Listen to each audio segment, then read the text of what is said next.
Knicks family, what's poppin' is your boy. Here we are, ladies and gentlemen. The New York Knicks are one of the most aggressive teams trying to trade for Collin Sexton. So we're going to break it down, talk about how it might impact the New York Knicks. I got my man Andy here. We're going to get this thing going. Let's get it. Intro. And BK, nothing but Knicks. When Sim passed the assist, you know that it's #1 show that breaks down the game. If you can't play defense, stay out my way. Dribble the ball, come down the lane. 5 seconds on the shot clock. Who gon' win us the game? You wanna hear Nick updates and trade rumors? Post-game reviews, this the place you tune in. So tell a friend just to keep the ball moving. Like the page if you feeling the movement. Every game we coming to win. Give us a sub like a player that came off the bench. This is NBK, nothing but Knicks.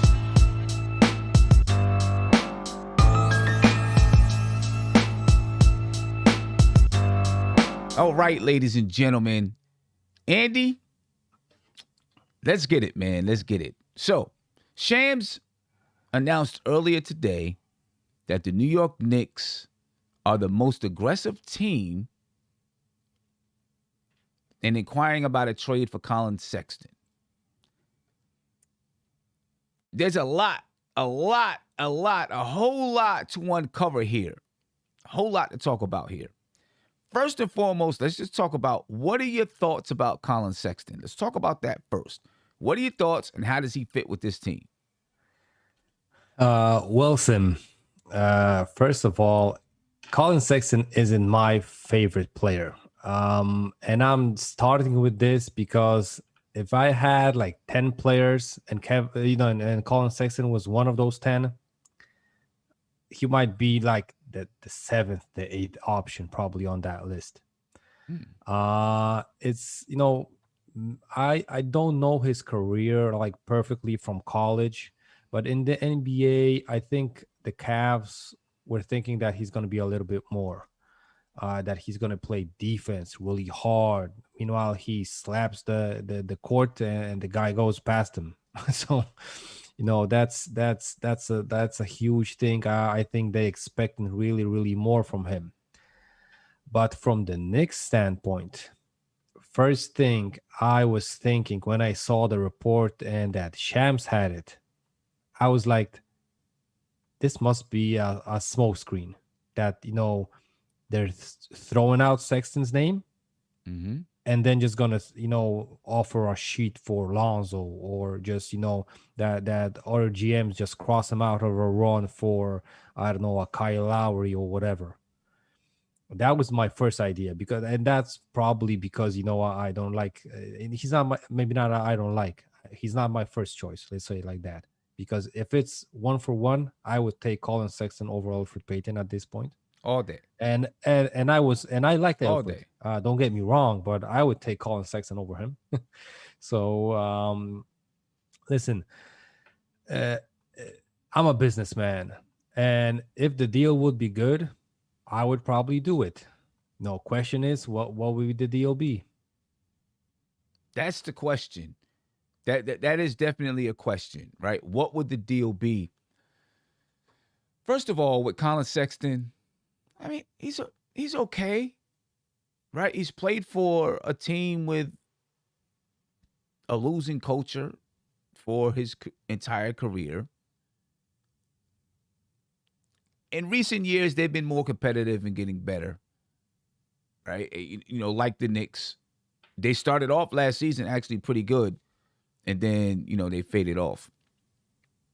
So I don't know if he actually knows how to win, but that's okay. I'm not afraid to bring a player like that to the Knicks because I believe that players, when, even if they come from a losing culture, if they come to your place, you can, the players on the team, the coaching staff, so on and so forth, can help that player to, change some of those losing habits if they've developed losing habits. I'm just not sure he's what we need. I feel like we need a point guard who's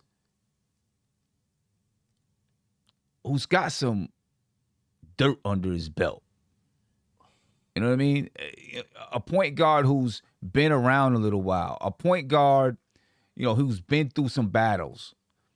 A point guard who understands what it is, who understands how to win. Not that Collin Sexton. I'm not saying I don't want to call him a loser, right? But he hasn't been in those situations, so maybe he doesn't know how to win yet. A point guard that knows how to win.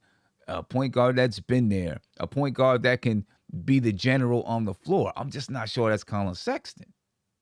Yeah, and Sim, just to add on those points, listen, he might have maybe not great numbers, but better numbers than what we had at point guard. But then again, he was on a losing team. Mhm. Maybe he was the one guy that was taking all the shots or whatever. Maybe they were losing because of his playing style. The other thing is point 2 for me. If we get Collin Sexton, is Julius Randle gonna be like, listen, I'm cool with this point guard. Let him run the offense, or is it gonna be, listen, Colin, just dribble up the ball and pass it to me, and we're gonna be playing last season's game.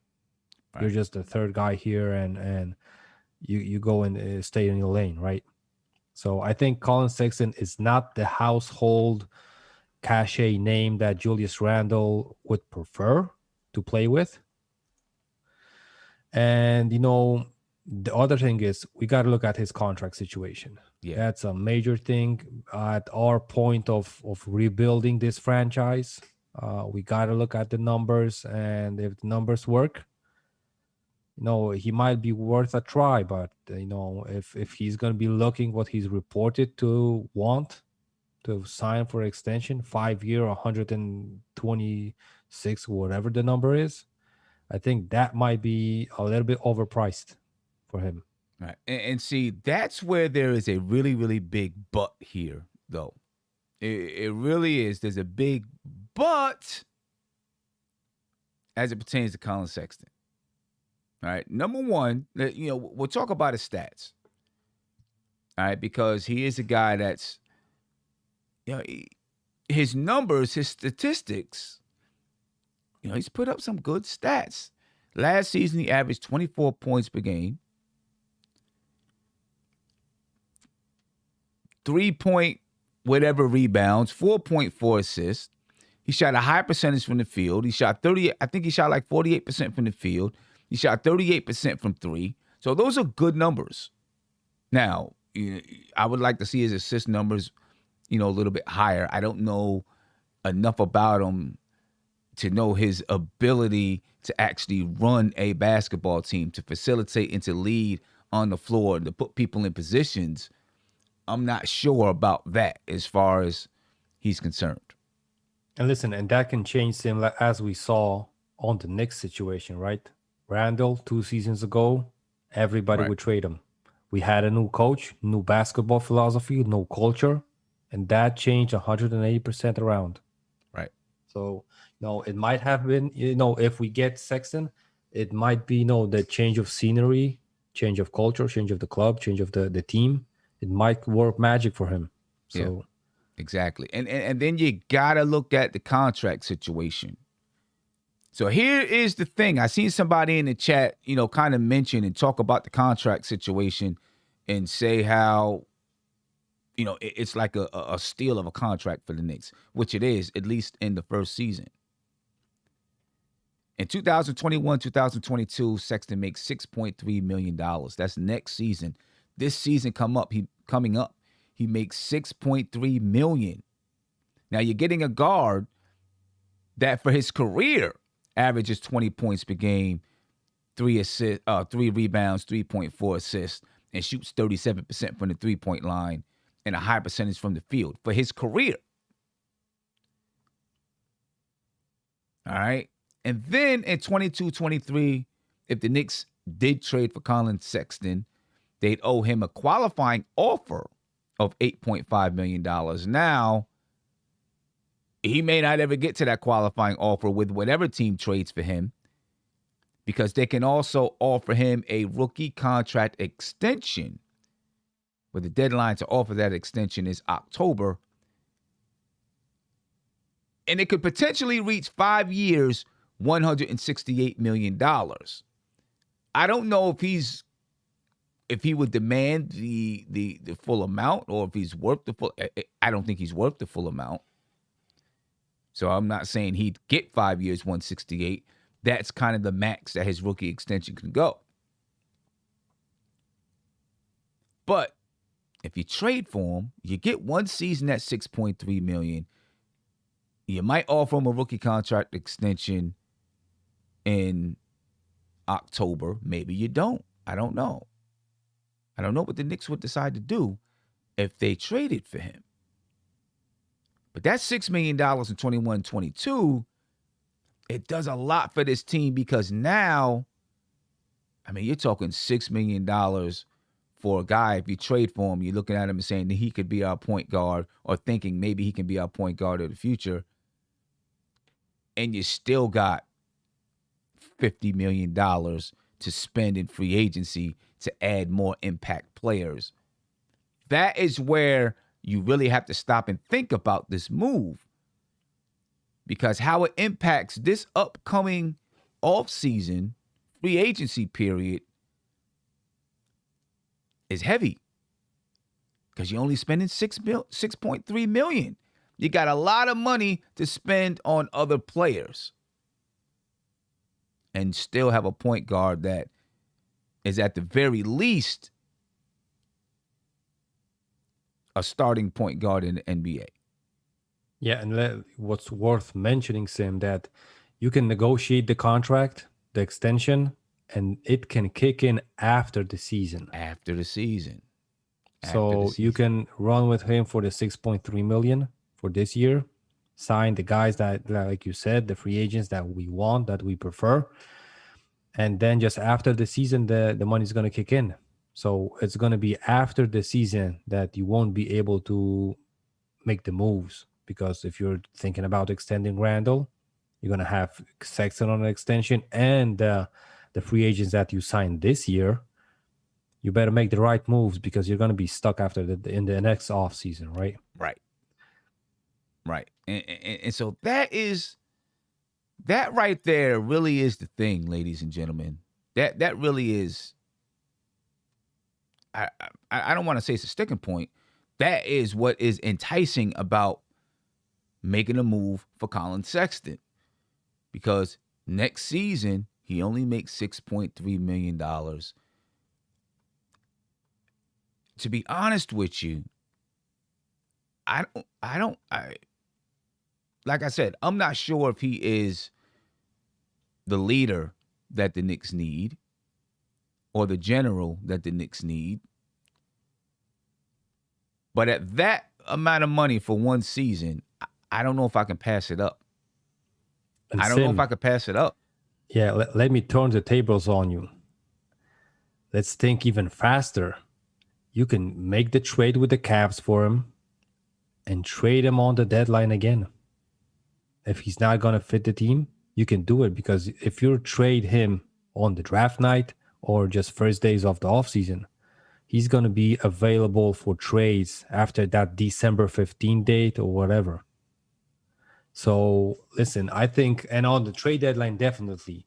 So if a team, for example, is like in a position where they don't have a point guard for the next years, and they're like, listen, let's acquire Sexton on the trade deadline, negotiate a deal with him. If the Knicks don't do the extension, negotiate the deal with him and lock him up. You know, a team, Sacramento has a point guard. I always look for those teams that are, small market teams that don't have any chances of free agents coming to them. Right. Collin Sexton might be, the best way out for a team like that can't get free agents, and just trade for him.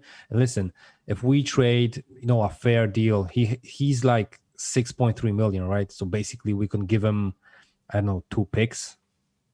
2 first-round picks, even this year's 2 first-round picks. Mm-hmm. If Collin Sexton told the Cavs, listen, I don't want to be playing here, or I'm not signing the extension, they don't want to lose him for nothing. And believe me, they don't want to play him the whole year just to call his bluff. They're going to trade him. So 2 first-round picks, or like a Kevin Knox and a first-round pick, or even Kevin Knox and 2 first-round picks. that might, rub the Knicks the right way. Because if Tibbs doesn't want to play rookies, he's going to maybe get not a vet, but at least a seasoned point guard that was a starter for 4 years in the league. Yeah. So he might be, after that. And actually, he's been a starter for 3 years in the league. 3 years, yeah. 3 years in the league. So listen, I think it's really a possibility if you think about it like the business way. If he's not going to pan out, you can trade him. Right. So it almost seems like the value of bringing in Collin Sexton is too good to pass up. And the fact that he's 22 years old, and he doesn't turn 23 until January. Next Jan, he just turned 22. He doesn't turn 23 until next year. It almost feels like, it almost feels like it's something that you kind of got to do, especially if the asking price is not crazy. And I see the chat blasting me for saying 2 first-round picks for Sexton. But listen, it's a 19th and a 21. Even if it's one of those picks and the next year's pick, listen, Collin Sexton was a top 10 pick, right? If I'm correct. I don't think they're going to give him up for nothing. Even if Sexton told them that he's not going to resign. Right. They're going to take the best deal available and send him to the last team on the planet as far as the Cavs think. Right. They're not going to give him up for nothing. They I mean, come on, people. You got to give up. I think I'd give up the 19 and 21 for Collin Sexton, and you still might have to give up a player. That guy might be Kevin Knox, like you said. Or if you don't have to give up Kevin Knox and they take the 2 first-round picks, then you have money. I mean, you have money to absorb his contract, which is only $6 million. So you don't need that much money to absorb his contract. So I think they're going to want picks, and they're going to want a player like Kevin Knox. And remember, you still have that high second-round pick that can be very valuable for this team. And then you still got money, and I know people want to be able to be players in the draft, but you still got money to be able to sign players in free agency. And if you wanted to keep one of those draft picks this year, just trade maybe you could trade Dallas's pick to Cleveland this year and then trade your own next year. But then you'd be out of that. That would be a better situation, Sim, because I believe that we have several picks in 2023, but I think those picks are off the table as far as a deal for Sexton. I know we have several, but I think we want to stick with those picks. Yeah. So there's a lot to think about here. So the way the Knicks attack the offseason is one way. The way that they look at the draft is the one way that impacts the Knicks. Well, let me just say the offseason. It impacts the Knicks because he only makes $6.3 million this season or next season. And so it would leave the Knicks with a lot of money to add talent this offseason. And you're getting a starting point guard who is 22 years old. Yeah. And Sim, just to, tell the chat about the 2 first-round picks, even one. Listen, guys, there's no player in this draft at the position of 19 or 21 that we will be picking around if they don't get traded that will be better on day one of this next season than Collin Sexton. Right. Let's be true about it. True. It's not going to be happening. Very true. Very true. Somebody asked, why do you think all teams would take Knox? That's not the point, right? Cleveland would be looking at the 2 draft picks, not Kevin Knox. Kevin Knox would be a sweetener. Yeah, but I think the Cavs were looking after Knox. I think they were. I think they were interested in Knox as well. Now, another way that it impacts the Knicks is obviously in the draft, because you'd be giving up draft picks, most likely, to bring in Collin Sexton.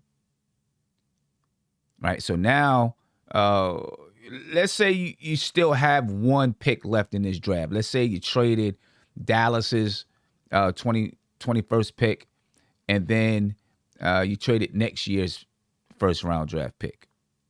Okay? You still got 1 left. Now you don't have to grab a point guard, which I don't know if the Knicks were going to be grabbing a point guard anyway, but you can take that off the table because now you got Collin Sexton. You can look at your wings, right? And what wings are out there that we like. And because, because the trade for Collin Sexton didn't take up so many assets, you still might be able to put together a package to move up a little bit higher in the draft if you want to, right? You still might be able to take the 19th and that 32nd pick and maybe cash considerations or maybe a player if you didn't end up giving up Knox or whoever else, or Obi or what, who I'm just throwing darts at the wall here, but you still might be able to put together a package to move up if there's a player that you want to get. So it's going to impact, if the Knicks make a trade for Collin Sexton, it's going to impact how they maneuver during the draft. Do they bring in they won't bring in a point guard. So now they focus on wings. Will they have enough capital to still move up if they want to move up and get some of the more impactful wings that might be in the draft? A lot of ways that it impacts the New York Knicks, Andy. What do you think, man? Yeah, and listen, we probably not gonna discuss three-way trades because that's way more complicated. But I bet you that the GMs and Scott Perry are trying to do anything possible to get the Knicks roster better, and Thibs being on board with the move.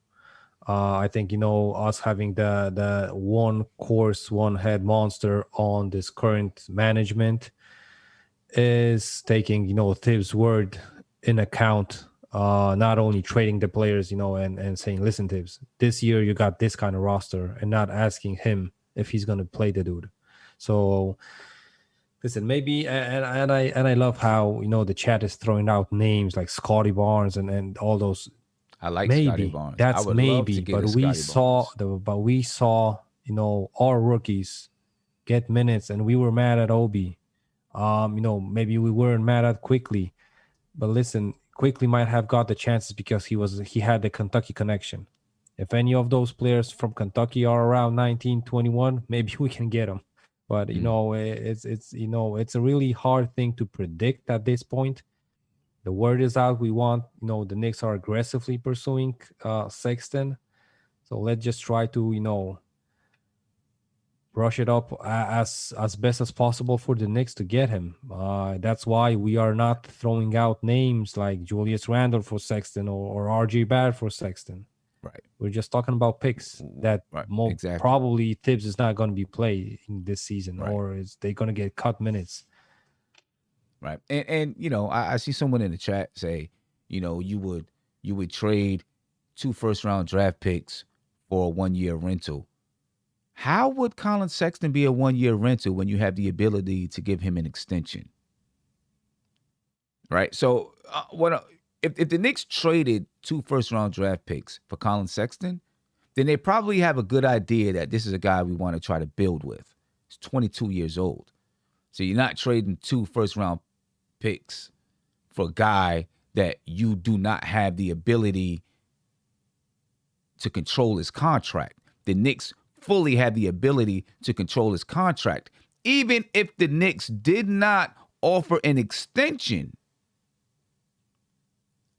they can still offer him a extended qualifying offer at the end of the season and would still have the ability to match any offer that came in for Collin Sexton. So it's not about I'm giving up 2 first-round draft picks for a 1-year rental. No, you control the guy's contract. You can offer him an extension, or if you decide that I don't want to give him an extension yet, you can then give him a qualifying offer and put the ball in his court. Or you can trade him. And listen, he's going to be worth more than whoever player you pick at 19 or 21. Right. I can guarantee you that. Right. So what you're getting back, Yeah, exactly what you said. He's going to be worth more than those players at 19 and 21. So what you're getting back is a player that's going to be marketable on the trade market if you want to trade him to do something, to make some maneuvers. He makes $6.3 million. So this offseason, you still would have 50, I don't know, $50 million to spend, even though you brought in a point guard that makes, that can go out and score the ball if you need him to. Hopefully he can be a facilitator. He's only 22 years old. Right? There's a lot there's a lot that says this could be a good idea for the guy to go get the guy. There's one more thing, Andy, I want to talk about how it could impact the Knicks. If the Knicks go out and get Collin Sexton, does it say to you that they are happy with building slow and are not going to go out trying to get stars? That they're happy with saying, you know what, we'll get young guys. He's 22 years old. We'll get young guys who are hopefully ascending, and we'll build it slow. Does that say that to you? Well, I already looked into the future. Listen, if we, this is basically our last window, because unless we trade all the good players that we get this offseason, because when when Julius Randle will ask or get the extension, that's gonna cut into our cap. If we sign free agents this season, it better be for a couple of seasons, because if we sign them, for example, a Kawhi, and I'm just throwing out the name just to put out the numbers, we sign Kawhi or any other major free agent to a 1-year deal, next offseason, we will just lose him for nothing, and we won't have the salary cap space to sign anyone else in his place. Right. So signings in this offseason are really important, that we sign them for like 2+1 deal with a team option. So we have that window of 3 years being capped out, because Julius Randle is going to get that extension from the Knicks probably, and it's going to kick in the offseason. If we trade for a guy or Sexton, or just sign 2 major free agents, that's going to cap us out. Only additions is going to be vet minimums, 1 mid-level exception, and rookie contracts, which we are, and we have the picks so we can get them. But if you're going to be missing that 1 or 2 players to get, to the next level, if it's Eastern Conference Finals, I don't think that guy is going to be a rookie that's going to get you over. And if we're going to be in the playoffs, it's going to be a late pick, right? So, and after that season, RJ is going to get an extension. That's going to lock up even more money. So, this offseason is more important than fans think, unless we just sign a player and trade Julius Randle. We sign a Kawhi, and maybe not Kawhi, but sign a player and just trade him in the second year and get that money off the books. But I think this offseason, maybe we can sneak into the next offseason, just, playing this year out and having, again, clear books for the next season. But then again, imagine if you're a max free agent, are you going to go to a Knicks team just for a 1-year contract? I don't think a CP3 will do it. I don't think a Kawhi will do it. I don't think any of those major free agents would do it. I think they want to see a couple of years in the future and think, listen, these guys have a chance to build something. Maybe add a guy in the next year or something like that. Right. But if I know that these free agent players have agents and they explain them what are the possibilities of the team to do after they sign there. If I would be a player, I would like to know, listen, if I sign there, can they get us help? Or we're going to be stuck with this team? And listen, like someone pointed out, the 9-con man, Mitch is going to get, an extension. Or we got to have to trade him. Or we're going to have to trade RJ to make cap space. Or we're going to have to trade Randall. So listen, there's no good answer to your question, because, unless we sign only guys like a Bullock, like a Burks for a couple of million and try to walk out this season, that way I'm going to know that we are not trying to go after the chip the next 2 seasons, just building slowly and Yeah. waiting for those rookies, waiting for those free agents that are going to pan out. Right. But if we sign like a major free agent, listen, next off season, just look for that guy that's gonna, like that 6.5 million for us. Yeah. And because he only makes $6.5 million, you can still sign. You still have the ability to bring in bigger free agents. Let me get you a phone call here. Caller, you're live. Tell me your name, where you're from, man. So OG Sim, Miss State. State, what's How popping with you, you my brother? doing, How you OG? feeling, man? How you feeling? I'm feeling great. I'm looking at the East River right now. It's beautiful outside. It's sunny. I'm pleased to hear the news today. I was one of the first people who was on this Collin Sexton trade talk thing, Okay. and I just wanted to say for the people in the chat who don't want Collin Sexton, when you look at a guy like Julius Randle and R.J. Barrett, you don't necessarily want a point guard who's going to be on ball all the time. I need an offensive weapon to go next to Julius Randle, R.J. Barrett. So that's my reasoning for getting Collin Sexton. Also, Cleveland don't have a need for him. They drafted Garland. Then you draft Sexton. You got two small guards in your backcourt. It's redundant. And then you just said it, too. I was listening to what you were saying. He makes $6.5 million. So in all likelihood, we'll be trading for Sexton and we'll still have $50 million in cap space. So you can still go for a guy like Lowry. You can still possibly offer Lonzo Ball a contract. But at the end of the day, you're bringing in a 22-year-old who averaged 24 points, 4 assists, 4 rebounds on good efficiency. I don't know where we could go wrong with this. Listen, State, I agree with you, and I'm not even saying that Collin Sexton is my first choice at point guard, right? Mm-hmm. I'm not saying he's my first choice at point guard. I'm not saying that I've been a huge fan, but when you look at the contract situation and the way that the Knicks would control his contract and still have the ability to add players in free agency, impact players, because of the amount of money that they'll have left over, from making a trade,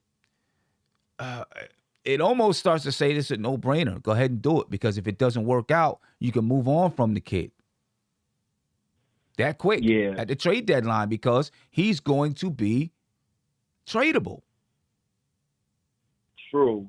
I think, for me personally, I just think that this is the move that it's a must do. It's a must do. We got the 4th seed.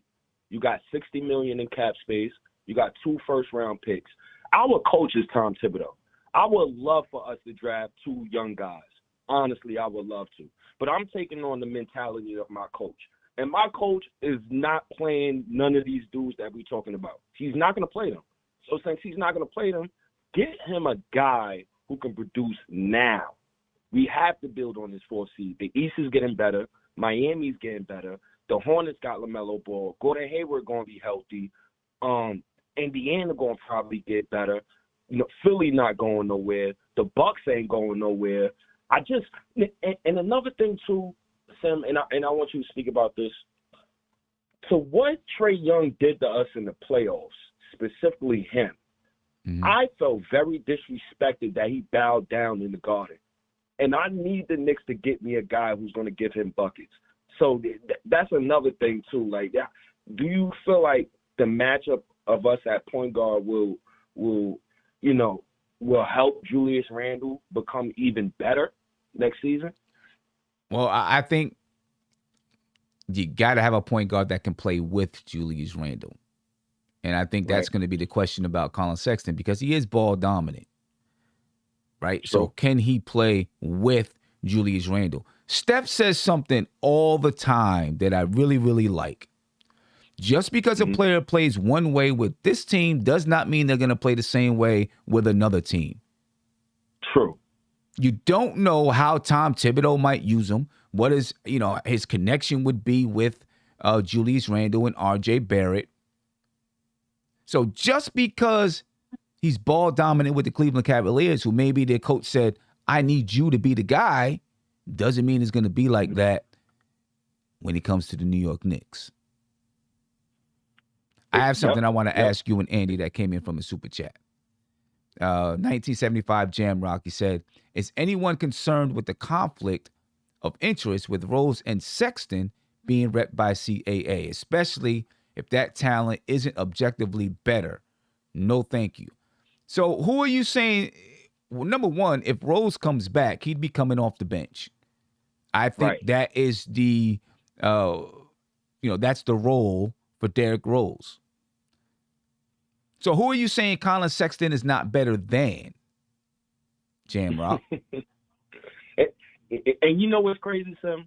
I sat here for the past 2 straight years, and I watched Alfred Payton, who's another CAA client, get minutes that he did not deserve.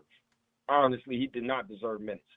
So for anybody to say no to Sexton is crazy talk to me. That's just crazy talk to me. I think the Knicks got to jump on that, Sam. I don't know about you, but I'm ready for us to finally get a guy in the backcourt where I can go to war with every night. Lonzo is cool, but he's not a tips point guard. He does not drive into the lane enough. Okay. So I still kind of feel, I mean, listen, I'm like I said, I've never been a big Collin Sexton fan. There's nothing wrong with him. He's a starting point guard in the NBA without a doubt. I've never just been a huge fan of his. I still think we need a general and a leader out there on the floor. And it still does kind of say to me that if the Knicks choose to trade for Collin Sexton, then they're choosing for the slow build. Not that they're not going to try to make the playoffs next year. Of course they are. But they're choosing the slow build instead of trying to skyrocket to the top of the East just like that. And the reason why I say that is because I think a team that, you look at the teams that were in the Eastern Conference Finals. You look at the teams in the finals right now. Drew Holiday is a leader. Chris Paul is a leader, right? Trae Young, he's a leader. He doesn't have the experience that a Drew Holiday has. And I'm not saying that's the only reason why Atlanta didn't beat Milwaukee, but I think that means something. If you're going to be a top team, having that general, that leader at that point guard spot, I think is important.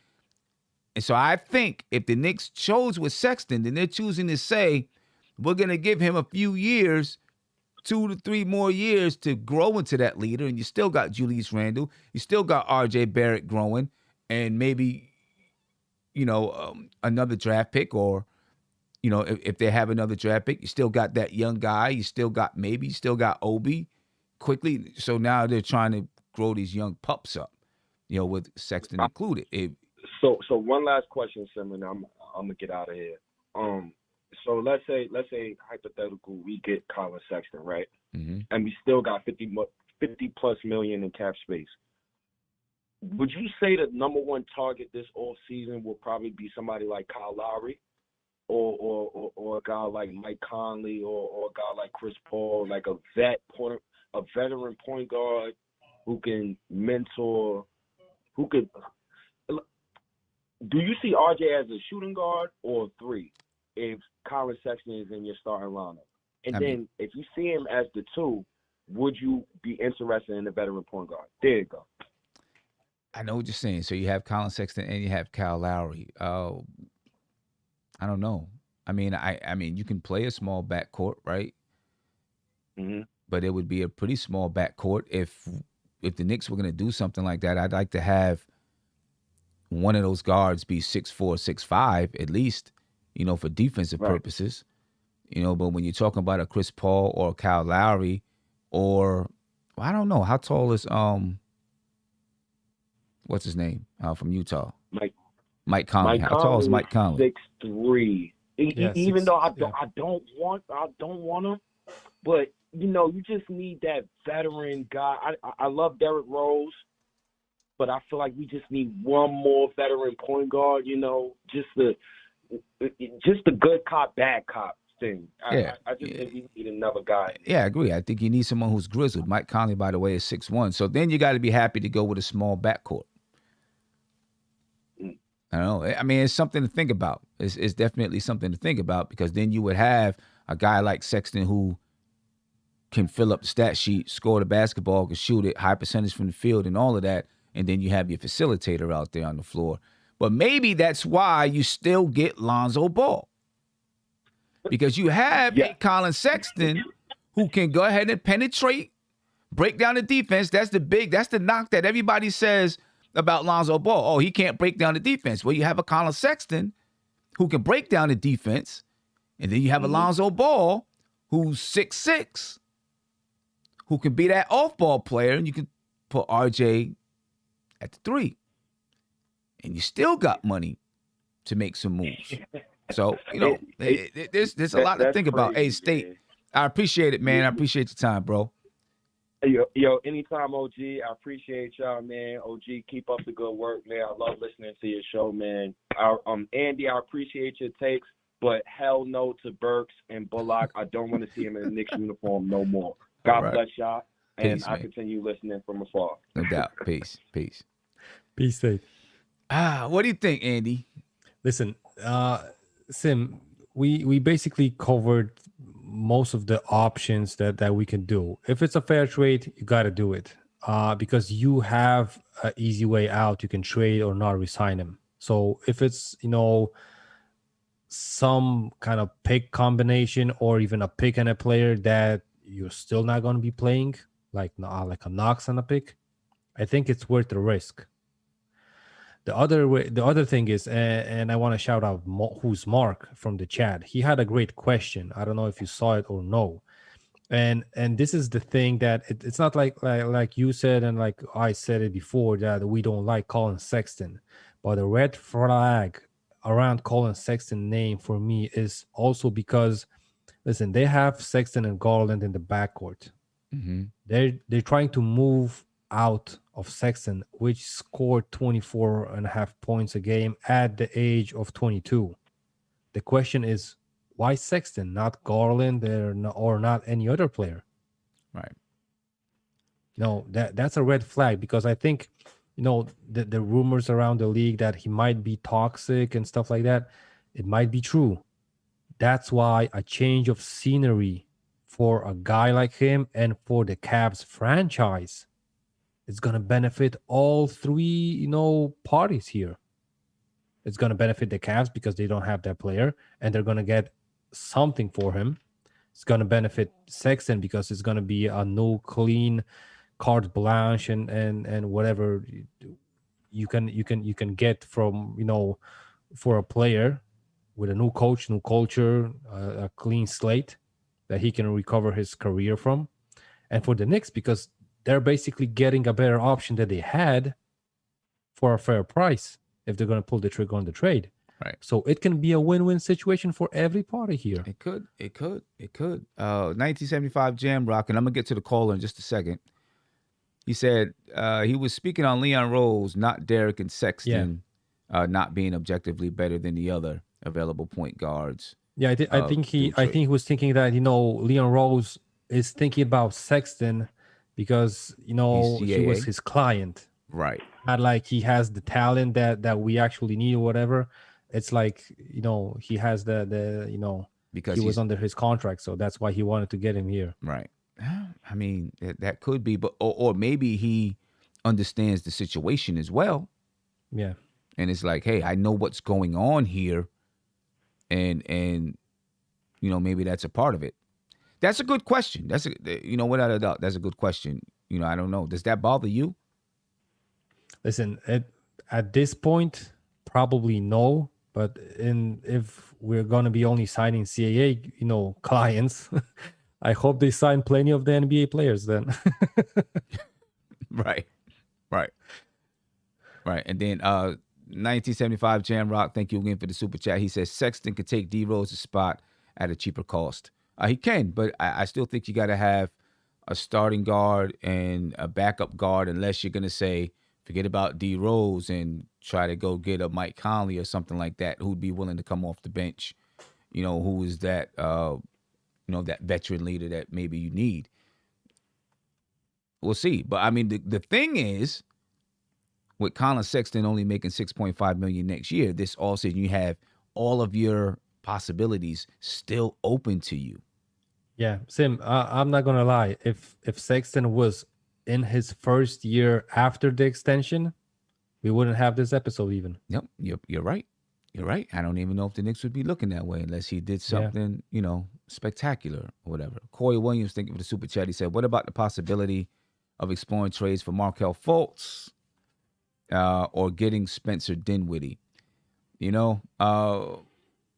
I mean, I guess I'm cool with Spencer Dinwiddie. I think he's played well at points in the NBA when he was a starting point guard. He's also 28 years old and is coming off a major injury.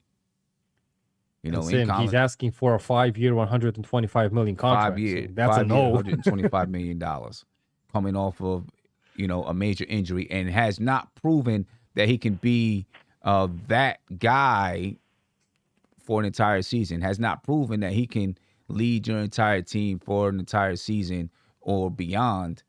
I don't know. I think, but that's just asking price. It doesn't mean that's what he's going to get. Collin Sexton is just a little bit different because of the contract and the age. I think it's a little bit different. And, because you control that contract, your first year getting him, yeah, you make a commitment because you give up 2 first-round draft picks if that's what it takes. You make a little bit of a commitment, but you control the contract and he's tradable. He's very tradable. It kind of does make it appealing. You know what I mean? Let me get to the phone call here. Caller, you're live. Give me your name, where you from. Hey, Sim. Hey, Andy. What up? Melvin from New York. What's going on, guys? I'm pretty good, man. How you feeling, Melvin? Doing good. First of all, going back from the caller before, where you mentioned maybe getting Alonzo with Sexton, do you really think Alonzo would even come here to be? Maybe he just wants that point guard position. So, do you think Alonzo would come here with Sexton? I think he would. He played in New Orleans with another point guard there with Drew Holiday, and it was the Pelicans who decided to move on from Drew Holiday. He played this year with Eric Bledsoe. I think he would because he's 6'6". He can play both positions, right? So, you can have Lonzo Ball, you're starting off guard, while Collin Sexton is your starting point guard. But maybe Lonzo Ball is doing a little bit more of the facilitation and also getting the other people involved because he's a little bit, I think he's more naturally gifted in that area, and he can still knock down a 3 and he can defend, and Collin Sexton can be that lightning bug guy that penetrates to the basket, kind of like you got with Mike Conley and Donovan Mitchell, right? Donovan Mitchell is the guy that goes out and gets you the buckets. Mike Conley is the one who facilitates and is kind of that leader out there. But listen, if you get those 2 players, it's a slow build, Right. in my opinion. You're saying, look, we're not going to be vying for a championship this year. This is a slow build. And, we expect to be in the playoffs, but we're going to slowly get better. But, I can deal with that. I'm cool with that because to me, you're getting 2 very young players that you can grow with and build with if you did something like that. And I think you do upgrade. You definitely upgrade. So I think you become a better basketball team and you still have money to add to your roster and fill out the rest of that roster. So it's kind of appealing. I don't know. It's kind of appealing. Right. Yeah, sorry. I also wanted to tell you that I was listening to a big Cavs reporter earlier today. Because he came on and spoke on whatever that Green Room app is or whatever it's called. He was saying how that he heard that Sexton's number 1 place is New York. That's where he and his team want Sexton to go. He heard that a package would be surrounded about Obi, a first, and Knox. So, I mean, I would honestly do that deal. I mean, I love Obi. I love his dunks. I love his energy off the bench. But you're getting a point guard who's still so young, and I believe Tibbs could take him to the next level. Mm. So you would do that deal? You would trade Obi? I would. I just, at this point, you see what Julius Randle has done. We need a point guard really badly. Unless you see that you could get Lonzo Ball or like you have another guy. But like, it doesn't come every day where you could get someone who's really young and cheap for right now and is also talented. Okay. I don't know. I love Obi. Don't get me wrong. Yeah. And listen, in last year's draft, Obi was projected to everyone go to the thought Cavs. the Cavs were going to pick Obi. Yeah, exactly. You know, people thought he was their guy. So they may still have. And also, later in the future, if you want, you could use Sexton in a deal for a potential star. Right. And he would have big value. So maybe instead of trading RJ, if Sexton does make a little bit of a step, maybe you could trade someone like Sexton instead. Yeah, that's true.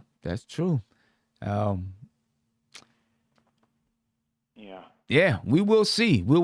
Oh, I don't know if Obi Toppin is on the table or not. He's another guy that Leon Rose is familiar with his family. I don't know how much that plays a part in his decision making, but Cleveland might be interested. Now, I don't know if they consider Sadiq. Oh, no, never mind. They don't have Sadiq.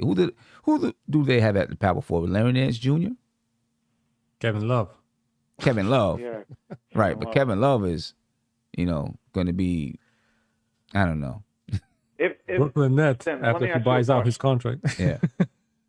Sim, let me ask you a quick question. If the Cavs told Leon Rose, okay, you don't want to give Obi, fine. Give us the 2 first-rounders, give us Knox, but you have to take on Kevin Love's contract. Would you do that instead of giving up Obi? Oh, wow. Oh. Say that to me again. That if they said, give me... If the Cavs said, instead of giving us Obi, the deal that I told you before, Obi a first and Knox, we'll do 2 firsts and a Knox for Sexton and Love. So you would take on Love's contract instead of giving up Obi. And you would give up 2 first-round picks instead of 1. Are we getting any first-round picks back? Like a swap or anything like that? The Cavs have the number 3. Yeah, the Cavs have the number 3, but are we getting any kind of... Yeah, they got the number 3 pick, so we're definitely not getting that back. But any kind of swaps or anything like that in the future, because we're giving up. Well, I guess we wouldn't be giving up both of this year's picks, because he makes $31 million next year. Then he makes $28.9 million in 2022, 2023. It's a crazy contract, but that's instead of giving up Obi. So I don't know. I'd have to think about that, because I'd want to. I mean, I'd have the feeling, okay, I'm getting Collin Sexton at $6.3 million, and then in 2022, 2023, I may need to pay him, right? And now I got Kevin Love on the books. Right. I don't know. I'd have to think about it. It's hard. Yeah, I'd have to think about that. That's a tough one. Hey, I thank you for the call, man. I appreciate your time. Thank you guys. Thank you for calling in. I'll talk to you soon. Well, would you do that, Andy? No, Kevin Love is. I would have to think if they would add that number 3 pick, because his contract runs to 2022-23. So even if you would want to, like stretch the contract or whatever, it's still gonna, hit, the salary cap till RJ gets the extension. So you would basically be blocked and don't have, Kevin Love if you would waive him or buy him out. So I don't think, if they don't attach, a haul of picks, I don't think they're going to move that contract. They can buy him out and be Right. stuck with that salary.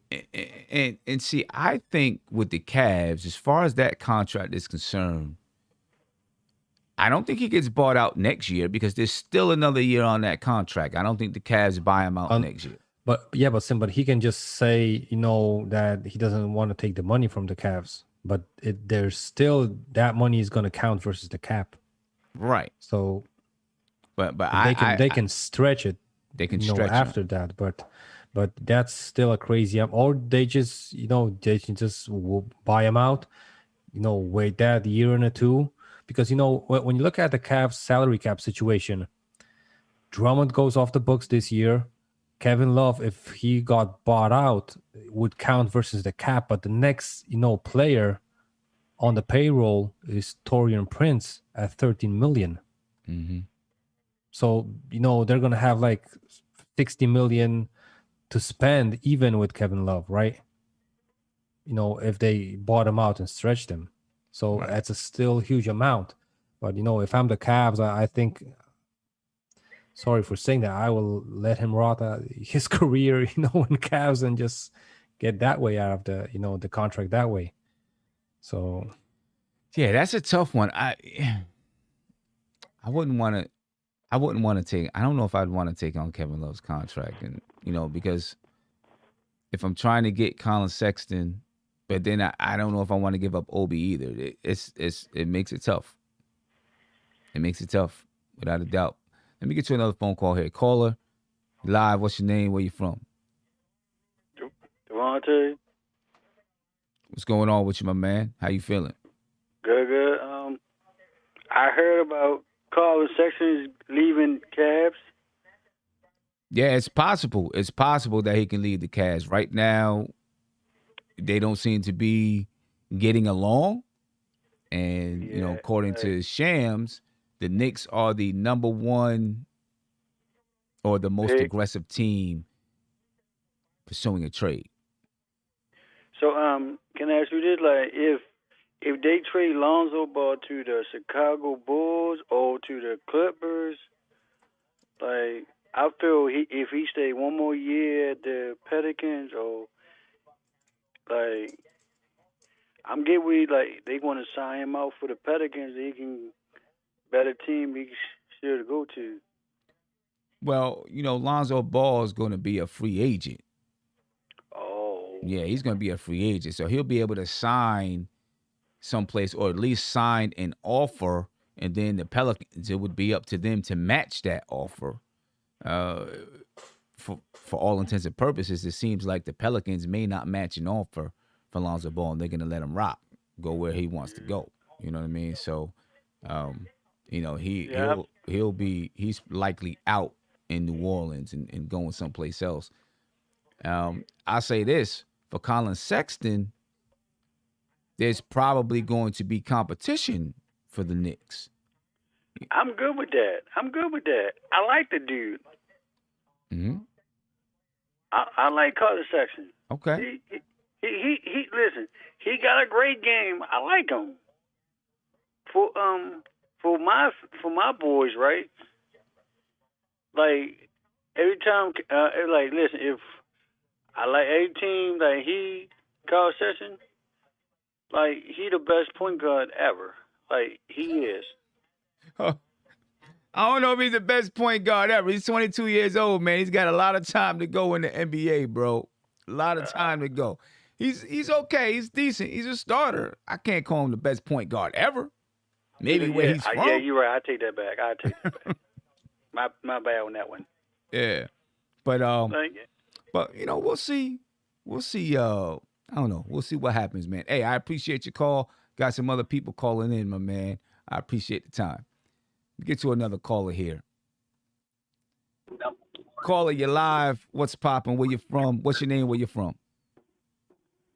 Chief Bima, this is Mark. I'm calling from a car accident. You kind of. Nah, I can't hear you. I can't really hear you, my man. So do me a favor. Why don't you try to give me a call back when you got a little bit better reception? Call you live. What's popping? Where your name? Where you from? What's your name? Where you from? What's up, Sam? Hey, what's going on with you, my man? How you feeling? I'm all right, man. I wanted to just chime in at Spree on this Sexton trade talk. Okay. So here's my question to you. All I've heard from the draft is that there are point guards, there are star point guards in the top end of the draft, like the top 5, top 6. So my question to you is, would the trade package that we're offering to Cleveland, would that be enough to get into the top 5?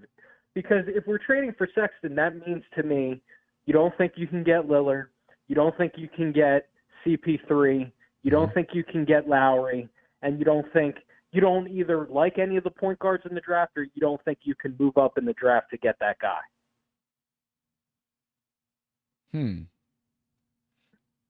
I mean, that's how I analyze it. And also the problem with – I'm not saying the problem with Sexton. I like Sexton. He's a really nice player, but he's more of a combo guard than a point guard. Right.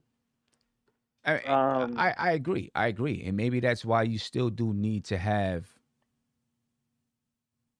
somebody, a guard there, a point guard there. And so that's what State was saying earlier. Maybe you still go get Mike Conley or Kyle Lowry to pair next to him, but then you're in a very small backcourt, Mm-hmm. Yeah, I would like that. I would, even if we got Sexton, I would still try to get a veteran like a Lowry or something like that. But there's no easy solution here. But, the tough thing with Obi, man, first of all, I'm not bringing Kevin Love here and giving away picks. Excuse me. If I'm taking on Kevin Love, I want picks. That's number one. Number two, my thing with Obi is this. I get the whole thing that Randall's here. How is Obi supposed to be the Obi that we all want him to be with Julius Randle on the roster? My answer to that question is that's fair. I still think Obi's going to be a good player. Maybe I'm just crazy. Maybe I'm delusional. I still see talent. I think the talent, a lot of it is predicated on a point guard for him. But you saw in the playoffs when he gets out and runs, he's just on a different level athletically than a lot of these guys. I mean, if you're asking me, Sim, if we can't get a guard anywhere else and we're desperate, would I make that move with a gun to my head? I probably would. But I wouldn't feel great about it because I still believe in Obi. But I also understand we have Julius here. But I think there is a place for Obi still on this roster. But maybe I'm just biased because I like him. What if the trade doesn't include Obi? Well, then what would it include? Just the first-round pick, Knox, and what else? Another pick? Yeah, maybe it's 2 first-round picks and Knox. Cash considerations, and maybe you give, I don't know, it's hard to say, but what if it doesn't include Obi? Yeah, I mean, I would be open to that. I mean, we have 3 first-round picks. It could be a pick next year, too. It doesn't have to be this year. You're right. I mean, we got a lot of picks. Right. We got a lot of picks. I personally don't want to trade Obi. So if you're asking me between the two, what would I pick? It would probably be the extra pick.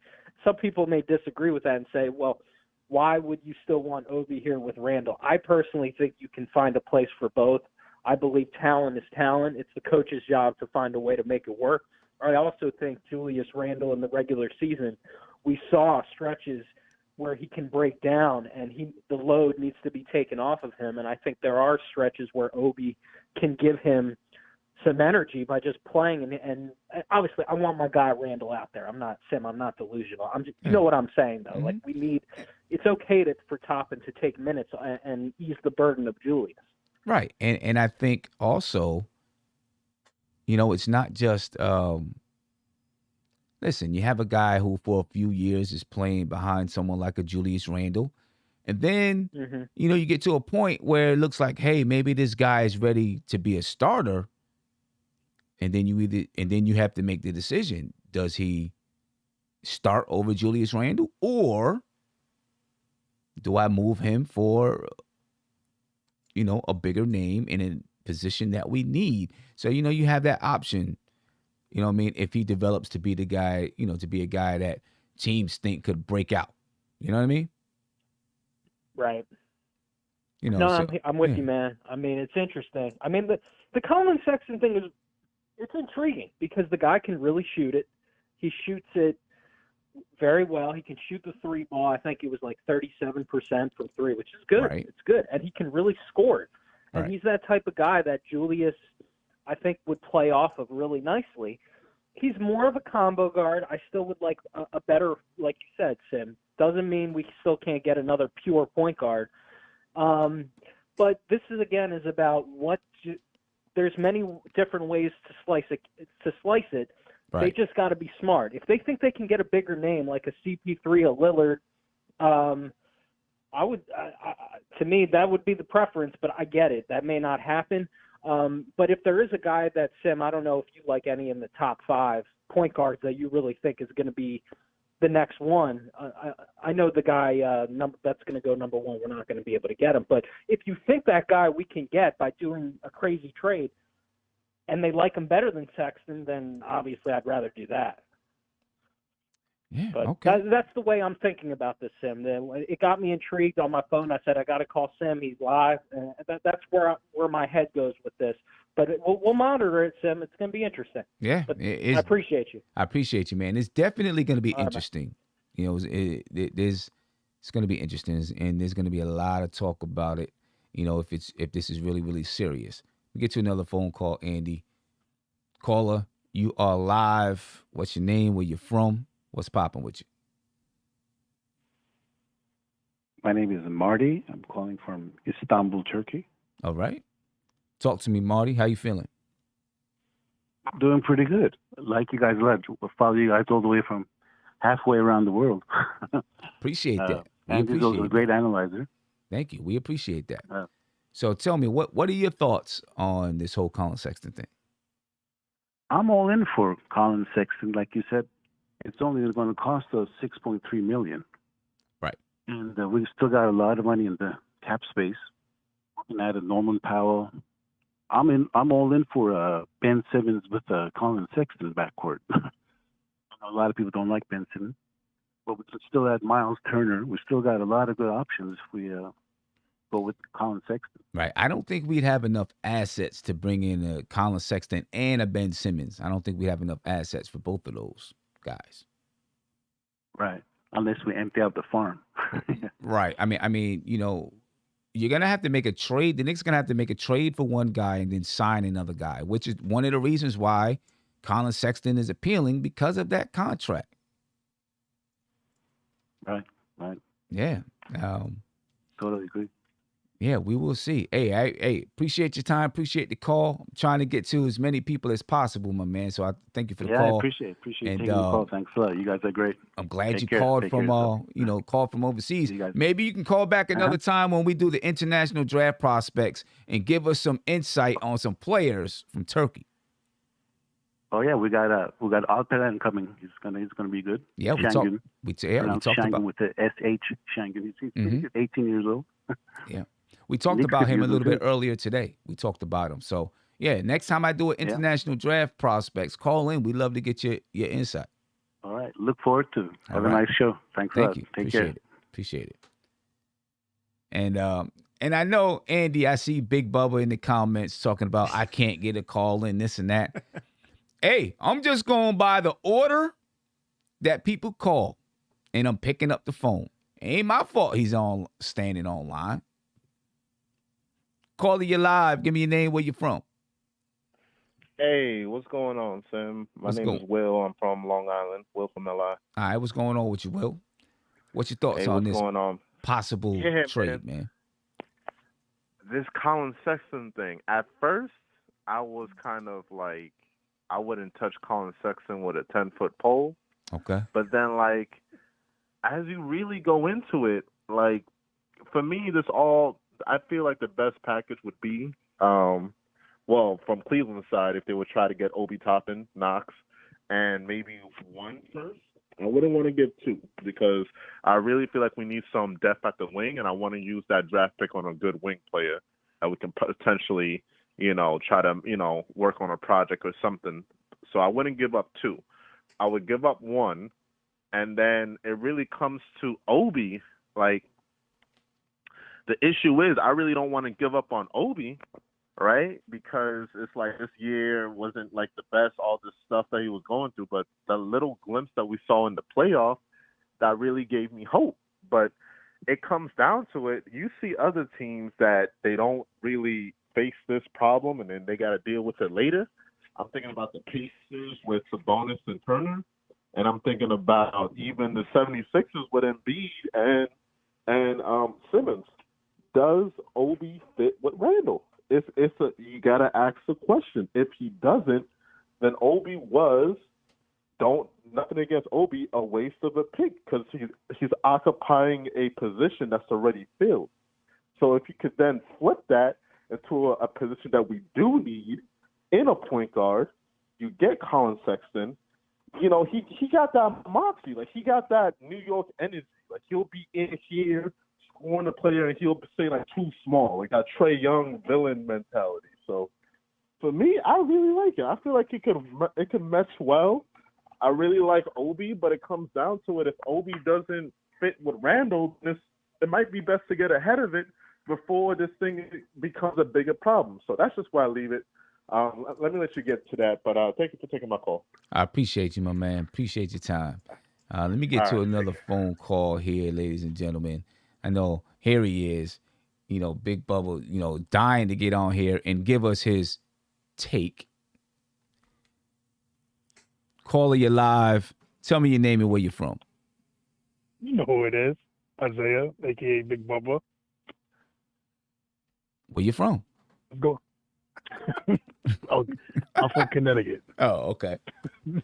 Explains it, I guess, but go ahead. Yeah, I see you've been ignoring my calls, but I appreciate you picking it up, brother. I do. No, I appreciate listen. I'm not ignoring your call, so for that, I got to give you this. No, wait, hold on. You got to get it. You got it one more time. I got it. You got to get it because come on. I guess I got to give it to him just because he's on the call. I got to give it to him. That's what he gets. Wait, hold on. When in the budget did you get this? Don't worry about it. Don't worry about it. It's my budget, not yours. Anyway, go ahead, man. Tell me your take. What's your thoughts about it? Collin Sexton isn't it, son. Why? Collin Sexton isn't it, man. I don't think it's a good fit. I think there's a lot of red flags with the kid that I just feel like right now we're ignoring because we see that he's 22 and he's scoring 24 points. I get it. On good efficiency, too. I'm not going to lie and say he's shooting 47%. Yeah. He shot 37% from three. That's really great. That's great. I think we're ignoring the character issues. There's a lot of character issues that's going on with this kid. And this is only in Cleveland, Sam. I think if he goes to New York, I think it's going to get enhanced. This kid also, too, I don't think he makes players around him better. Hold up. I really don't. Hold up. Talk to me about the issues that you're concerned about. Well, from the reports, nobody on the team likes him. No one on the team likes him. He has a lot of this. I think Kevin Love said there's issues with him. Reports. He's not a team player. These are just reports. I'm just saying. Right. These are reports. You don't bleach reports. But that's what I'm saying. These are reports from other teams, but from other teams or from reporters. But Leon Rose has more intel than any of us have. Right or wrong? Yeah, but see, also this is the thing that gets me a little scared too, is this whole CAA thing. And I know some people like it. I'm gonna be honest with you, I'm not one of the fans of the whole CAA thing because I feel like you're limiting your player options if we keep going over CAA players. And I get that you have the inside scoop on them and everything, but I feel like this can be a double-edged sword with that. Like, yes, it's good to have info on players that you know, but I feel like you're limiting yourself when you just focus on CAA players because everybody on your team is not going to go is not going to be in the same agency pool. You know what I'm saying? So that worries me too. Yeah, when it comes to Collin Sexton. But also, I mean, part of it. Do you know that CAA represents 1,000 professional athletes? More than 1,000. No. And I guarantee, hold up, wait a minute. And I guarantee you, a large portion of those players, athletes that they represent are in the NBA. They probably represent a third of the NBA. You're going to come up. I mean, so it would make sense If a place like CAA represents maybe a third of the NBA, it might make sense that your team has a third of your team are CAA players. I mean, they represent a lot of players.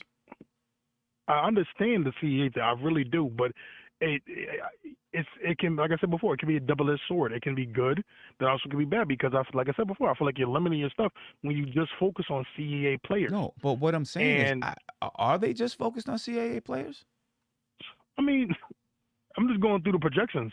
I'm just going through what they've been doing. I'm asking you, are they just focused on CAA players? They could be. We don't know. We don't know. No, because what happens is every time somebody comes up, people are like, is this player CAA or not?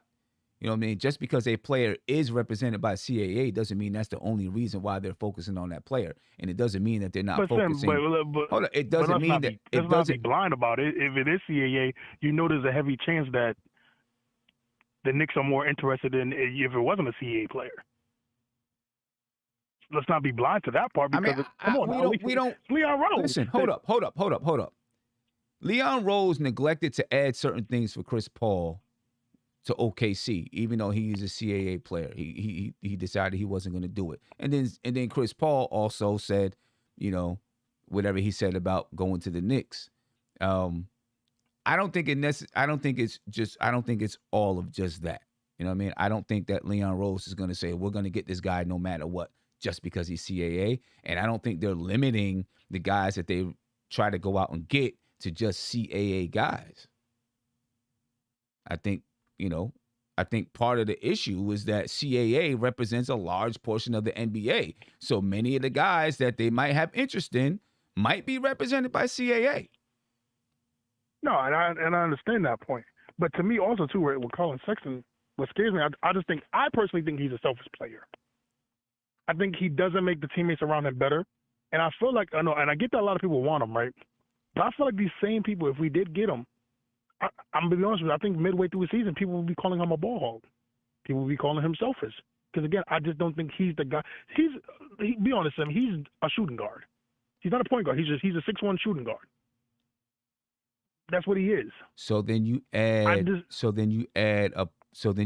other players, or like the same way that Utah has done with Donovan Mitchell. Donovan Mitchell is basically a scorer in a point guard's body.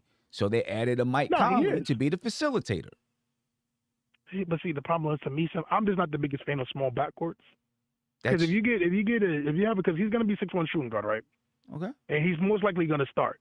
And then you're going to get a point guard. Your point guard's going to be, we're hoping maybe 6'4", 6'5", but most likely probably going to be 6'2", 6'3". So now you got a small backcourt. Depends on who you bring in. It depends on who you bring in. You got to bring, like right now you're projecting about, saying it's most likely going to be this or most likely going to be that.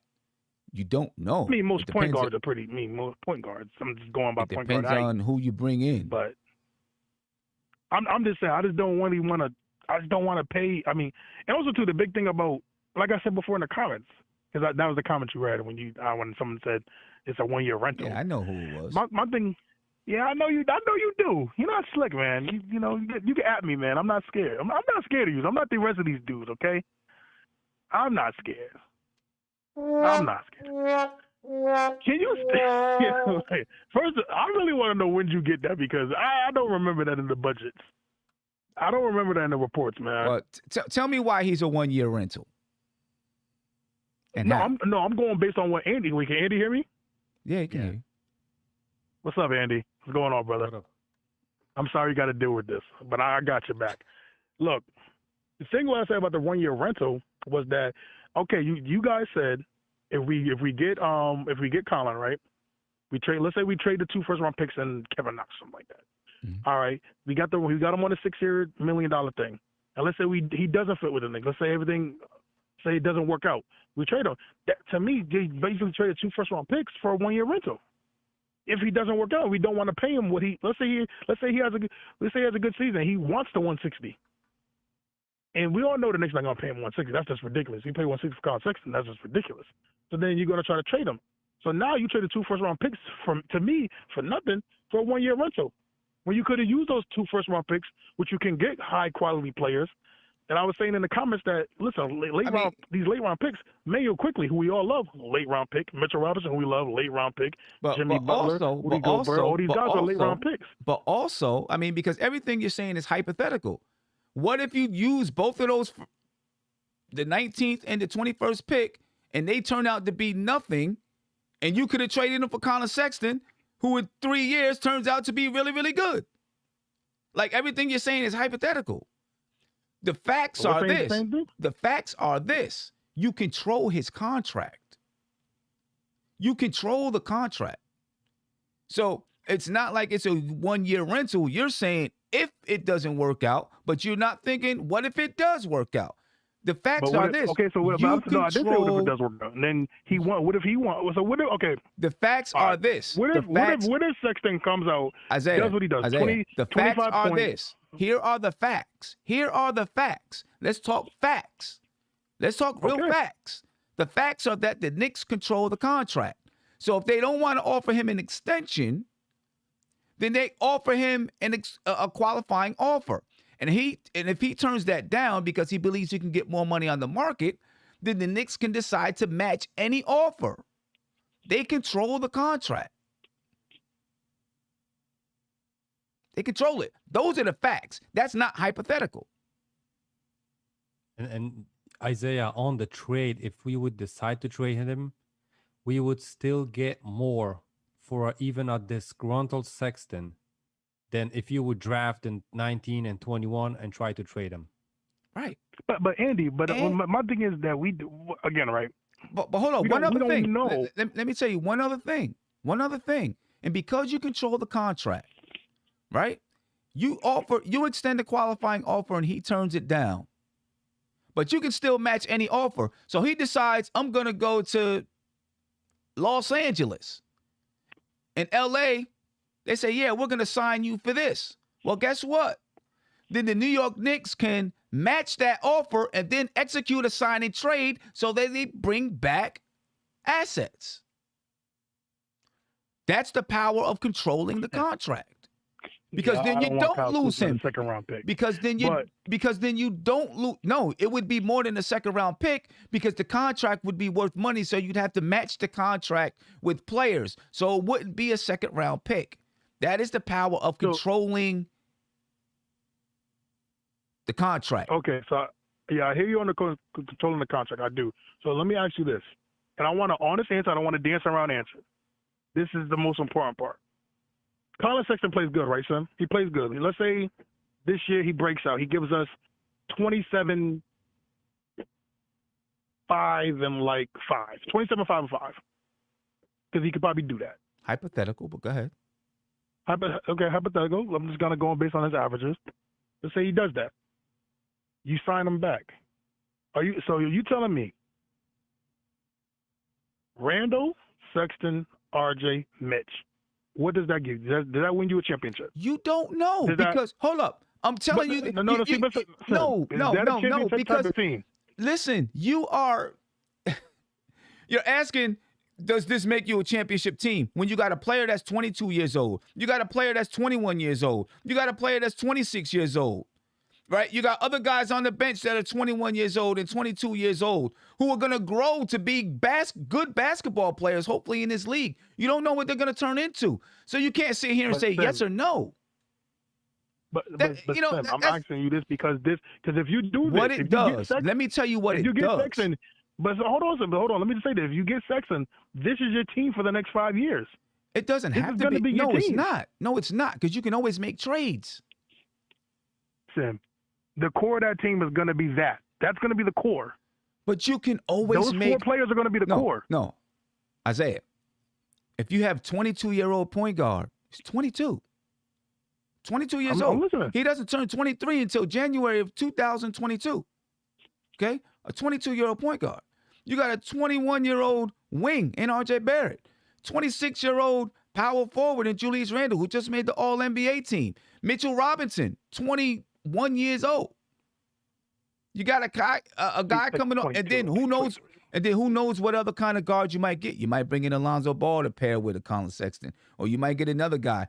And if you're going in that trajectory, then most likely Leon Rose and those guys are going to say, we might as well stick with what we're doing and continue this slow build. You're talking about a very young team with guys who are ascending. Okay. Right? And then, so hold up. I'm asking you, if they're Let me stop you for a minute. Guys who are ascending. And then if you get to a point where you say, we've reached our ceiling, you have guys who have ascended that you can trade, who will be marketable, who will be tradable assets. Hypothetically. Bro, he's a tradable asset right now. You just said to me, if he averages 27, 5, and 5, if you're telling me that you can't trade 27, 5, and 5, then I'm going to hang up on you. You just said to me, hypothetically, he averages. Do you think that team in a couple of years can win a championship? Because to me, that's the goal. Possibly.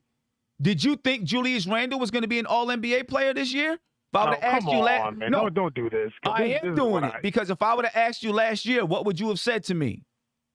I would have said Julius Randle. You would have said no, right? You would have said no.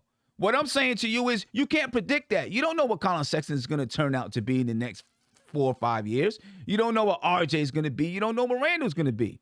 What you're doing is you're setting yourself up with young players who hopefully would be on decent contracts that if they don't turn out to be what you want them to be, you have the ability to move them. That's what you set yourself up for. And you still have flexibility and maneuverability because they're not making a ton of money. That's what you set yourself up for. It's not about predicting, are you going to win it for sure? It's about putting yourself in position to make moves to get there. And sometimes you got to add pieces to put yourself in that position. Let me get to Andy. Andy, go ahead. Yeah, Isaiah, just to, I think you crossed the line with the 27-point mark for Collin Sexton. Well, Andy, he did average 24 points. But so listen, 27's Isaiah, not out of the realm. I'm gonna read you the names. If he averaged 27 points, I'm gonna read a couple of names that were less than that. Paul George, Devin Booker, Dylan Brooks, LeBron James, Chris Middleton, Kyrie Irving, Tobias Harris, C.J. McCollum, James Harden, Chris Paul, Russell Westbrook. Okay. See, I didn't do that as an example. I didn't say he's going to average. Before people kill me, I did not say he's going to average 27. I just did a fake number. You said hypothetically. Hypothetically. So what I'm saying to you, if hypothetically he averaged 27, 5, and 5, and the Knicks can't get it, then hypothetically you'll be able to move 27, 5, and 5 on a good contract. Well, you would hope so because again, right? No, it's not you would hope so. You would be able to move. I was talking earlier. I was talking about the character issues. Yeah, you never told me what they are. Are we not concerned about that at all? Do we not see that? Isaiah, you're not telling me what they are. Tell me what they are. Well, they're saying the players don't want to play with him. He's a selfish player. He's a ball hog. Well, people said the same thing about Julius Randle last season. Like Steph always says, because a player does something on one team doesn't mean they're going to do it on the other team. Everybody said the same thing about James Harden. He was the main facilitator for the Brooklyn Nets. But the thing with Randle doesn't have. One thing we can all say, but we didn't say he had character issues. You didn't hear that in the league. You never heard he had bad character issues in the league. You never heard players say, like before that last year, that players didn't want to play with him. You didn't hear that. But you're hearing guys. Actually, we did hear that. We heard RJ. You told me RJ didn't like him. Well, I said, did you not hear me what I just said? I said the year before that. I said the year before that. I'm talking about the year before this year. I'm talking about last year. You told me RJ didn't like him. Hold on. It came out in the paper. Because I'm talking about the year. I'm talking about Julius Randle's career. We haven't heard anything negative about him. We haven't heard nothing about his character issues. I'm saying with this kid, there are character issues. Well, we're not going to sit here and pretend he doesn't have them. Isaiah, he's not going to sit here and pretend it. Yo, I'm not going to pretend that I didn't hear it. Even if we did, listen, if the Knicks don't do the trade, another NBA team is going to pull the trigger. And if he's not going to get traded, he will be in the NBA. So somebody's going to take on that. No, of course he is. Of course he is. Nobody's going to disagree and say he's not going to be in the NBA. We all know he's going to be. He's a talented kid. What he's doing at 22 is remarkable. No one's denying that, Andy. The thing I think some people are on the fence with is that, one, he doesn't make players from what we see from his years. He doesn't make players around him better. He's a selfish player from what we see, and then we hear he has character issues. But I'm asking you what the character issues are. I'm asking you what the character issues are. I told you to them that people don't like him. No, He's hold selfish. on. No. See, there's a difference between not liking the way somebody plays basketball and having bad character. Those two things are very different. Very different. Well, I've seen the article. I just seen the article. So I looked up the article. Yeah, no, you seen the article that says various Cavs players still grow frustrated by the way Sexton dominates the ball, and opponents taunt them by saying during games, you know he's not going to pass you the ball. So let's keep That's it. Okay, not character. Let's keep it. Let's keep it to basketball then. Let's keep it to basketball then, because again, right, this Knicks team had a hard time already moving the ball this season, even with Julius Randle having an incredible passing season. We still had trouble moving the ball. So we're going to add a player that doesn't move the ball to a guy that, you know what I'm saying? So that's another thing, too. So now I'm going to go back to an article posted by the New York Post about Julius Randle and how players were tired of Julius Randle not passing the basketball. Last season. But did you hear that this season? Did you hear that this season? Did the man not get several triple-doubles? Did players not say that Julius Randle was helping to make us better? What I'm saying to you is, because a player plays one way with certain players and under whatever coaches, does not mean it's going to be the same way coming to this team or any other team that they go to. But Sam, I think it's a little different from, your power forward, yes. Your power forward is moving the ball. That's great. That's, to me, extra toppings on the cake. But we're talking about Collin Sexton, who could possibly be your starting point guard. Okay. And he's having problems moving the ball. That's an issue. That's a real issue. Well, you know what? Like, I'm going to say this. That's the difference between Randle and Collin Sexton, is that he can be the starter, and he's going to need, because you even said it during the show today, that we need more of a floor general than a scoring one. We do. That's what I'm saying, though, Sam. I don't want a guy that's going to be – it's going to be cool if he gets to 25 points. Don't get me wrong. It's going to be great. But, again, we need more ball movement. We need to get some of these guys unlocked. We need Obi to get unlocked. We need RJ to get unlocked. We need Randall to get unlocked. But it doesn't have to come from him. During the playoffs that we had no ball movement, and we had to rely on RJ and them doing that without no ball movement. It doesn't have to come from him. It can come from another guard that you bring in. What I'm saying is the kid makes $6.3 million next year. If you trade for him, you still have $50 million to spend in free agency to build your team. And you get a scoring guard that can give you 24 points a game. It doesn't have to come from him. Yes, I would like to have a facilitator and a leader, and I question on whether or not that is him. But the value that you get next year, I think, outweighs those questions, because you have the money. Next year, that's the key. That's the key word. Next year, because again, right?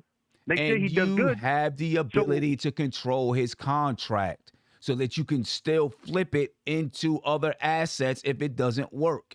That is the reason why it is so valuable to you.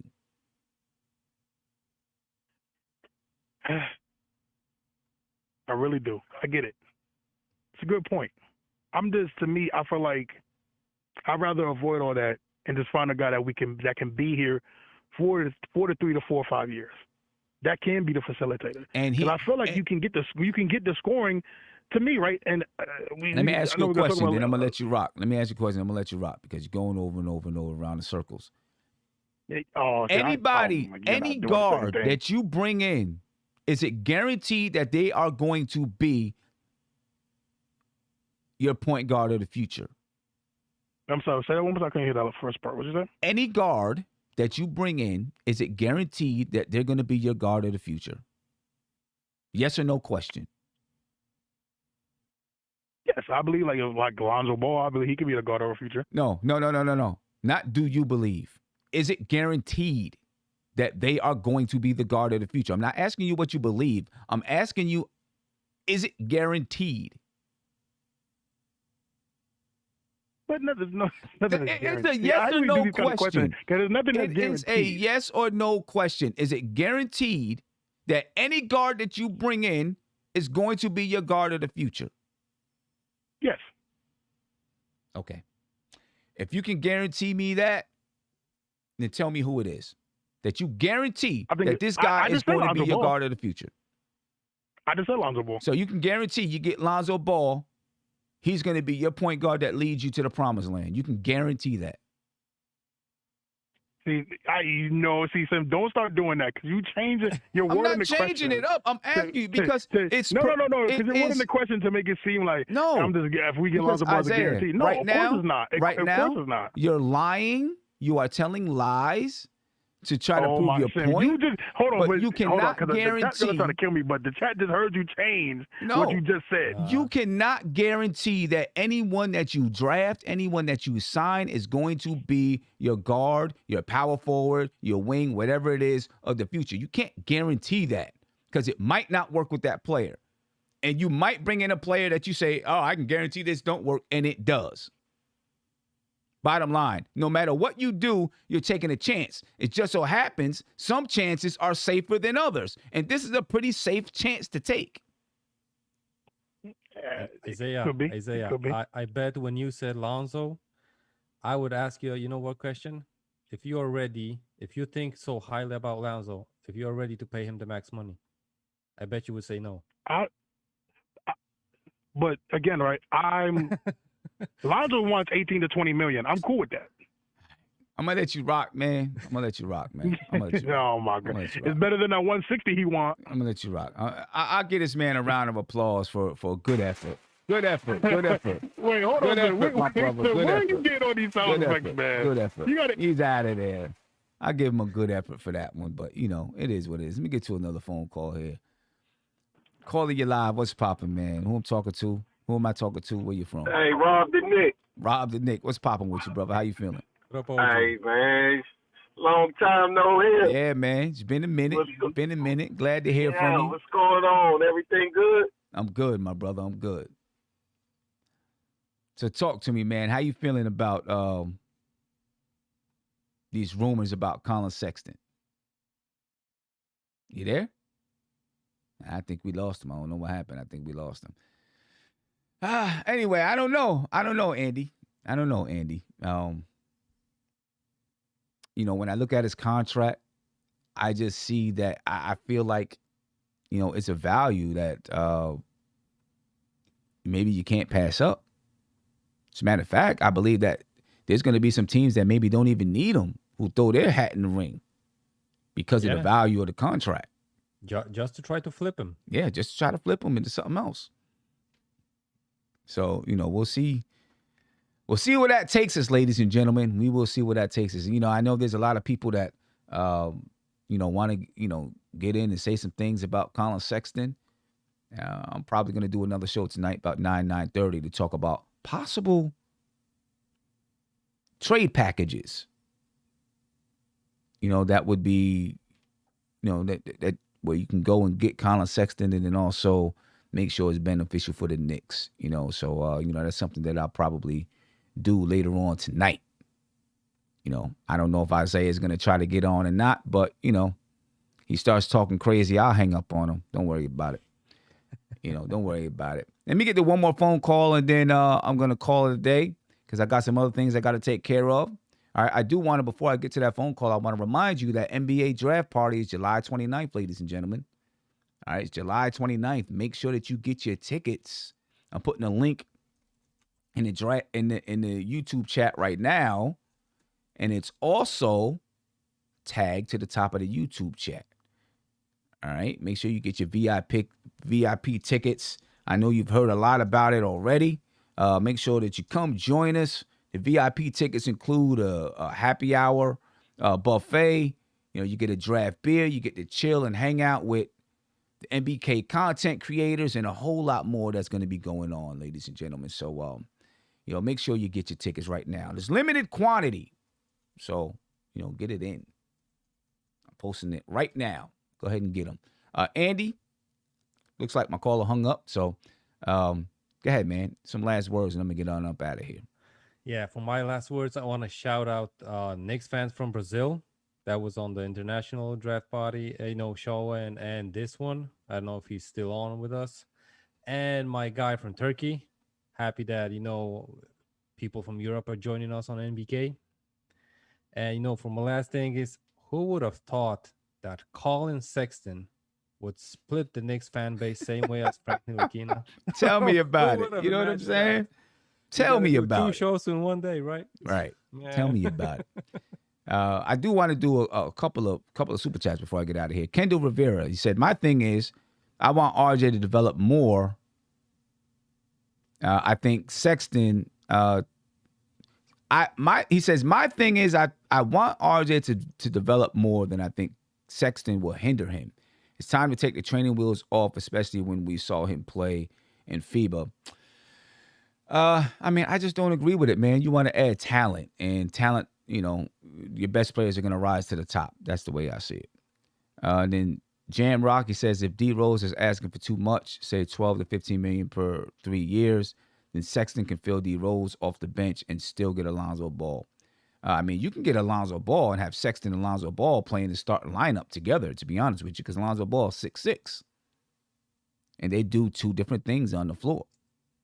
Alonzo Ball is more of a facilitator, going to get the ball up the floor. Is going to create for others. For Collin Sexton, yes, he's more of a scorer, and he can penetrate. One of the things that people say, well, Alonzo Ball can't penetrate, but you got a guy in Collin Sexton who can do those things. So I think they could actually play together. Tonight, I finally announced the winners of that Obi Toppin giveaway. I was going to announce it here, but I wasn't able to find the results fast enough. So I'll finally be able to do that tonight and get you guys information so I can send you the Obi Toppin cards. But other than that, ladies and gentlemen, make sure you catch me tonight. Should be a fun conversation. A lot to talk about when it comes to it. So, Andy, I appreciate the time, man. I know it's late over there. Right now, Luka is playing against the USA USA basketball. So go check that out and see how he's doing against some of the, greatest NBA players that we have. See what he does. I'm out of here, ladies and gentlemen. Be peaceful. One.